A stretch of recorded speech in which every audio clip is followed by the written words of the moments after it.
Committed to improvement is one of our trust values. Everybody working in the trust has a responsibility to make improvements in their area.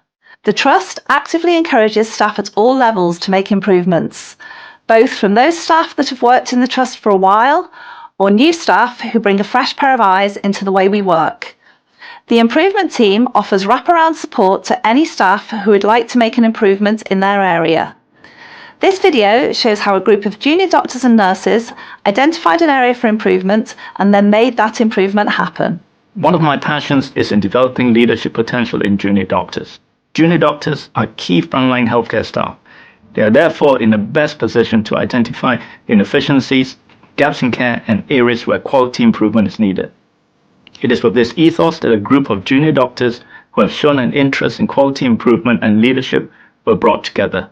Our improvement idea all started when me and Matt were in our first rotation, and we worked with Dr. Leong, who's the clinical director.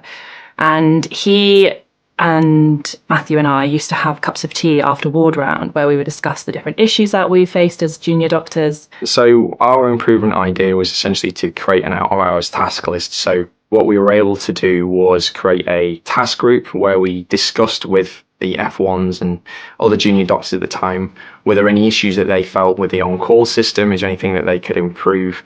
And one of the ideas that came out was that we were struggling dealing with emergency calls and the quantity of bleeps that we were getting overnight. So we thought, is there something we could do to adapt Cerner to create an out-of-hours task list? We essentially had a look and designed an out-of-hours task list, which has now been implemented, and essentially it's freed up the amount of time that both nurses and doctors have overnight. So instead of picking up the phone, bleeping and waiting 15 minutes, it's a simple online request which we can view when we're in between emergencies and we're not too busy, and it's actually leading to tasks being completed faster and saving everyone time overall.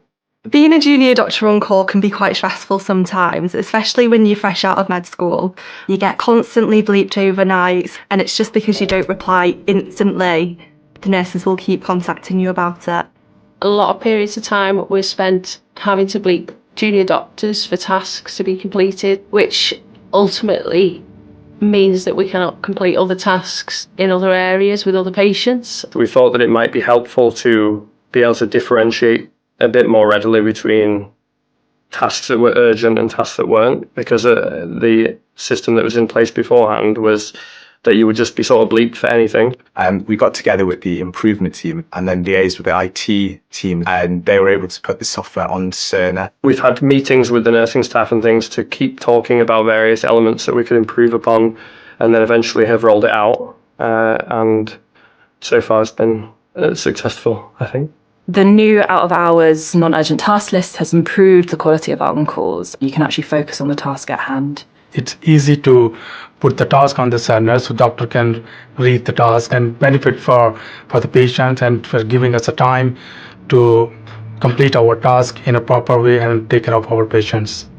I found it useful because it releases my time up much more by not waiting around for response to bleeps, waiting by phones. It's quite remarkable really how successful it's been, and it's probably going to help the next team of junior doctors that come up with an idea. This has kind of made me a lot more motivated in terms of being able to do projects and things for the future. When I first came into it, and I think it's quite a common experience, that people feel that it might be quite difficult to make change, especially as sort of junior doctors. And I think this has shown to us that essentially, if there are issues that we can identify and provide potential solutions to, that there's support for us to then generate the momentum to do it.